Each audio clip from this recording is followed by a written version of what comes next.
Hard hitting vlogs. Hello friends, भाई आज के हमारे वीडियो का टॉपिक है, क्या विपक्ष को मुद्दों की संजीवनी मिल गई है जिससे कि वो आगे जिंदा रह सकता है, और क्या इन मुद्दों के जरिए वो बीजेपी को रोक पाएगा। दोस्तों, देश की सियासत में अपने हिसाब से पिच बनाकर उस पर विरोधियों को लाने की कोशिश तेज हो गई है। अभी तक इस मामले में बीजेपी ने साफ साफ बढ़त ले रखी थी, लेकिन पिछले कुछ समय में विपक्ष ने अपने लिए मुद्दों की पहचान कर ली है। पुरानी पेंशन योजना हो, सस्ते सिलेंडरों की बात हो, या युवाओं को नौकरी और गृहिणियों को तय पगार देने का वायदा हो, विपक्षी दलों ने इन्हें अपना सियासी हथियार बनाने के संकेत दे दिए हैं। वहीं बीजेपी राष्ट्रवाद, हिंदुत्व, फ्री राशन और गरीबों के लिए लाई गई दूसरी कल्याणकारी योजनाओं के साथ मोदी के करिश्मे की मदद से फतेह हासिल करने के आजमाए हुए फार्मूले पर टिके रहने के मूड में हैं।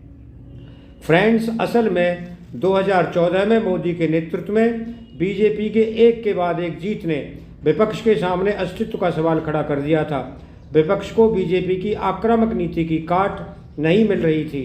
बीच बीच में नोटबंदी, जीएसटी और उससे जुड़े कुछ आर्थिक मुद्दे उसने जरूर उठाए, लेकिन उसका अधिक राजनीतिक लाभ नहीं मिला। केंद्र सरकार की मुफ्त राशन योजना ने आर्थिक मोर्चे पर भी विपक्षी मुद्दों को काउंटर कर दिया। विपक्ष अधिकतर समय बीजेपी की पिच पर ही घिरता रहा, जिसकी कोई काट उसके पास नहीं थी। ऐसे में बार बार मिली हार उसे रणनीति बदलने पर मजबूर कर दिया। दोस्तों, विपक्ष ने बीजेपी को काउंटर करने के लिए कुछ खास इलाके चुने जहां उसे बीजेपी अपेक्षाकृत कमजोर दिखती है।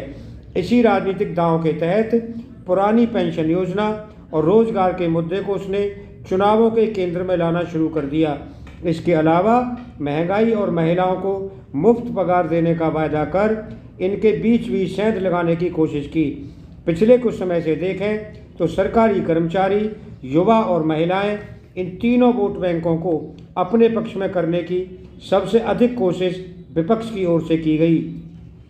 फ्रेंड्स, हालांकि इसके मिश्रित चुनाव नतीजे ही अच्छे अभी तक मिले हैं। गुजरात में इसका कोई लाभ नहीं मिला, लेकिन हिमाचल प्रदेश में कांग्रेस को इस रणनीति का लाभ मिला।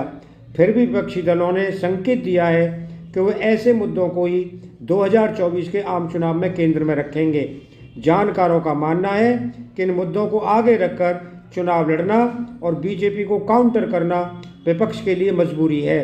बीजेपी के आक्रामक राष्ट्रवाद या हिंदुत्व की भावनात्मक राजनीति के सामने विपक्ष को दूसरी रेखा खींचनी होगी, जो इन मुद्दों के बीच से ही गुजरती है। न सिर्फ चुनाव में बल्कि संसद के अंदर और सार्वजनिक रूप से भी विपक्ष ने इन्हीं मुद्दों के इर्द गिर्द अपनी रणनीति केंद्रित कर ली है।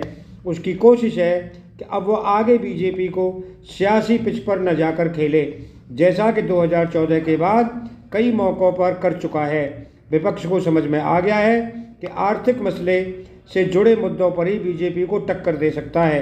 यही कारण है कि हिंदुत्व या राष्ट्रवाद जैसे मुद्दों पर लगातार बैकफुट पर धकेले जाने वाले विपक्ष ने अब अपना पूरा फोकस किसानों और महंगाई पर किया है। लेकिन यहाँ भी उसके सामने चुनौतियाँ कम नहीं हैं। जिन राज्यों में ऐसे वादों का साथ विपक्ष सत्ता में आया है, जहां उन्हें पूरा करना बड़ी चुनौती होगी।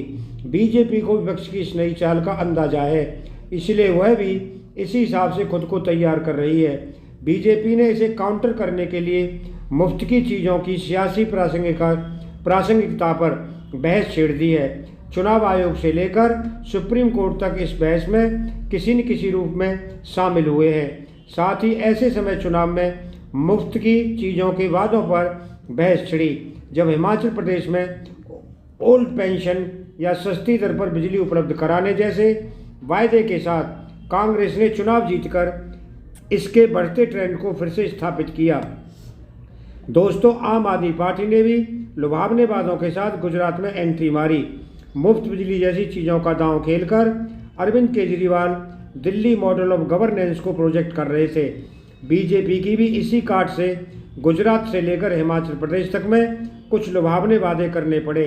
साथ ही संघ और दूसरे सहयोगी संगठनों ने पुरानी पेंशन योजना और दूसरे आर्थिक मुद्दों पर लोगों के बढ़ते असंतोष के बारे में बीजेपी के सामने चिंता व्यक्त की है। किसानों ने भी हाल में फिर से एमएसपी और दूसरे मुद्दों पर आंदोलन शुरू करने के संकेत दिए हैं। दोस्तों, मतलब साफ है कि लुभावने वादों का दौर अभी जारी रहेगा, लेकिन पहली बार सरकार और पीएम मोदी के सामने चुनौती एजेंडे को पहले अपने हक में लेने की है। अब तक का अनुभव कहता है कि उनके लिए असंभव नहीं।